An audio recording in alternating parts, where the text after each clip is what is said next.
Hi everyone, my name is Takeru Nagayoshi. I also go by TK. I am a high school AP English and research teacher in New Bedford, Massachusetts, and also the 2020 Massachusetts Teacher of the Year. Now, even though we're not physically here together, spaces like this are so important because they affirm my personal belief that the growth, the development that we make as leaders happen not in isolation, but in community. If you think about it, it's incredibly ironic considering how none of us are here together physically and how, personally speaking, I have felt utterly alone and isolated all throughout this year. Even from teaching, right? I am in an empty classroom, pushing through full days of solitary remote teaching, and still wrapping my head around the fact that there are students whose faces that I have yet to see in person. And so needless to say, these past few months have been super difficult, and I know as a teacher I'm not alone in that. And I felt small. I've questioned my own impact as a teacher. And as the 2020 Massachusetts Teacher of the Year, this role that kind of requires me to be positive all the time and to embody the brilliance of all the educators in the Commonwealth, I've really felt like an imposter. I've also been equipped to withstand these pressures. And that's because I've had my community. I've had my people like my colleagues who commiserate with me and hold me accountable. People like my friends, my family members who stand by me through all the highs and the lows that I experience. And of course, my students who ground me and who inspire me in a sense of purpose. You see, our best buffers against the disillusionment that I was talking about, the things that we're weathering through right now, are found in our communities, in other people.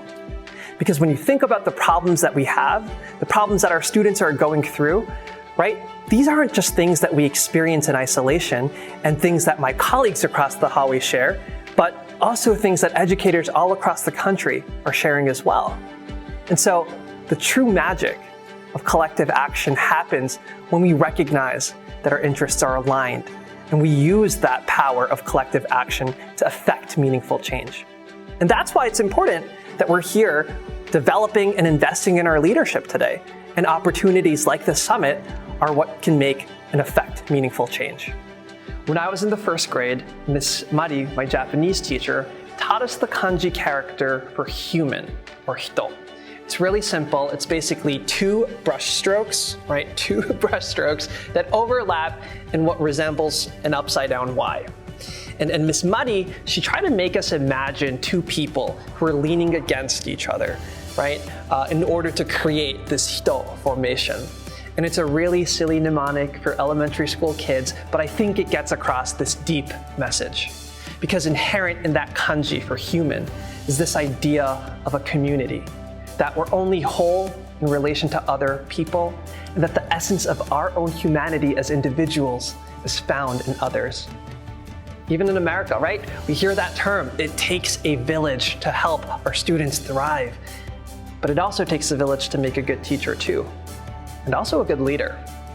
So I ask you, what kind of education leader are you? What is your village? And what are you going to do to create and nurture a community? And what are you going to do with what you learned at the summit? Because being a good leader to me is not really about what you do as an individual, but about what you accomplish with and for other people. It just so happens that by doing so, you feel saved yourself as well.